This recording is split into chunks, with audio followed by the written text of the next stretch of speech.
Thank you for tuning into this short Holy Week meditation.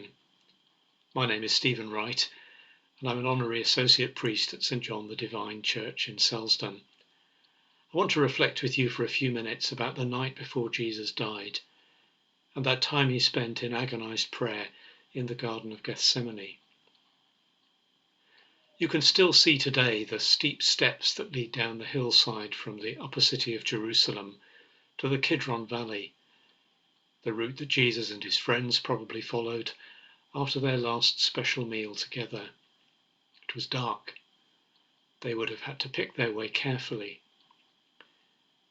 But it wasn't the danger of stumbling that troubled Jesus' friends. They were used to making their way across rough terrain. There was an invisible cloud hanging over them.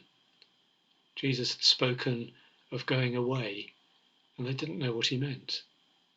They knew he'd been making enemies as well as friends. They somehow knew that the garden they were heading to wouldn't be a place of safety and rest tonight, at least for him. They were going down into the shadows of a darkness deeper than night. As for Jesus himself, this walk down into the valley was a descent from a place of safety and warmth, surrounded by his friends, sharing the intimacy of a Passover meal, to a place of fear and loneliness, of inner struggle and anguish, a place where before long the soldiers would come and take him prisoner. He could have decided to carry straight on to the Mount of Olives and over the other side find a hideaway somewhere, but he didn't. Somehow he knew that this night, this olive grove in the shadow of the city, their regular place of retreat, was the place he must be. As they made their way along and across the valley, he felt the dread come over him. He needed companionship. He asked his three closest friends to go with him to a corner of the garden where he could pray semi-privately, and yet knowing that they were not far off. And so he prayed, crying out to God to spare him from the torment that lay ahead. But when he turned to see Peter, James, and John, they were asleep. They'd chosen to let themselves be numb to his suffering, to the mood of the hour, rather than give him the emotional support he needed. He was lonely. With cracked voice, he expressed his disappointment and hurt. Again he prayed. Again he turned to find them sleeping.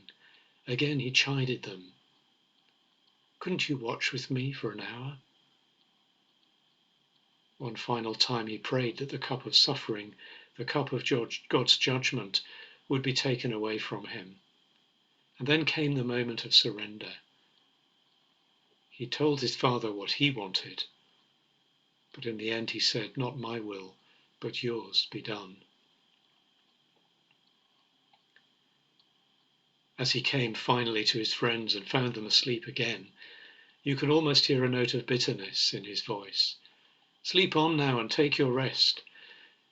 The opportunity to stand with me, to feel with me, to support me in my hour of greatest need is over. The betrayer and the soldiers are here. And with a kiss of greeting, Judas, who'd been at the supper with them just a few hours before, identified Jesus in the dark, so the soldiers could take him. His friends all ran off. Now he was truly alone. In this episode, we see Jesus in all his humanity. Naturally, he shrank from what was to come. Naturally, he cried out to God to spare him. Naturally, he longed for the support of his closest friends. Horrors such as crucifixion were never meant to be part of human experience. But in the end, Jesus accepted his unique calling to go into the depths of darkness so that others might not have to. No one was ever closer to God than Jesus. And yet in those hours, he faced the full horror of God's absence. and in doing so, he protected us from ever having to face that horror ourselves. Yes, we suffer through bodily pain, mental distress, social isolation, the cruelty of others. But he took on his shoulders the full weight of human estrangement from God, so that whatever we go through, we can do so in God's company, the God who is so close to us that he identifies totally with our pain and grief and takes it on himself. For many people, God is a distant figure, if he exists at all.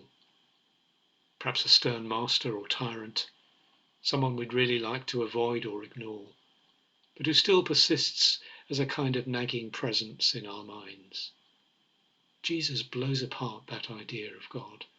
He shows us that God is right there with us in the darkest places.